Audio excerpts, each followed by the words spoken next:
Hare Krishna. Love the Creator first to best love the creatures. Sometimes people wonder that if I start loving God, will I become unloving towards others? No, actually, we will be able to best love others when we love God. In the Bhagavad-gita, Krishna states, Adveshta sarva bhutanam maitraha karuna evacha. In 12.13, when he's talking about exalted devotees, he says that they are the benevolent friends of all living beings, non-envious, friendly towards all living beings. So this means that actually their capacity to love has been expanded, not decreased, by their devotion.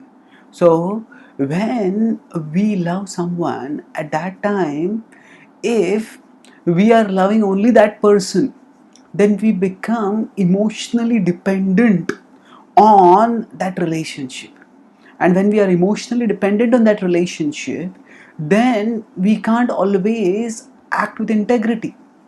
Because if we speak something or do something which is good for that person but which is going to hurt that person, then we may not do that because we feel that I will lose this relationship, and thus we will not be able to act for the truly for the good of that person, because we are dependent on that person. So just as a person who is employed by a particular employer cannot usually speak strongly with that employer because that person will be lost. That person will lose the fears, I will lose my job. Similarly, when we are emotionally dependent in a relationship, then we cannot always act with the best integrity. We cannot act with integrity. In the Mahabharata, Dhritarashtra had this kind of relationship with the son Duryodhana, and because he was not devoted to Krishna, he was emotionally dependent on his son, and his son's pleasure meant everything to him. And if his son expressed displeasure or disapproval, he just couldn't tolerate it. So, because of this, when Duryodhana acted viciously, Dhritarashtra just consented passively, and sometimes he encouraged also, and he also became vicious. And this is disastrous. So we need to recognize that we all have to make choices in our life.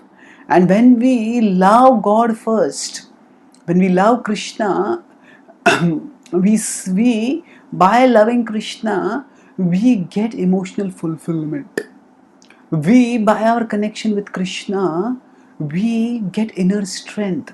Our emotional needs are fulfilled by our connection with Krishna. Thereafter, even if we find that things are not that when things are wrong, when we don't get emotional sustenance in other relationships, when we don't let the fear of the loss of that emotional sustenance endanger that other person, we can act with integrity and speak, of course, sensitively, but at the same time constructively, candidly when necessary. So we can actually love others truly when we are not dependent on them emotionally. Then we can actually act for their well-being and express our love without always being insecure about losing their love for us. So the love in which we depend on their love, that is not really selfless love. And so love that is not selfless is not often the best for others, not even the best for us. So when we put love for Krishna first, then when we love the Creator first, then when we love the creatures thereafter in relationship with the Creator, then we love the creatures the best. We love them in a way that is beneficial for them and beneficial for us. Thank you. Hare Krishna.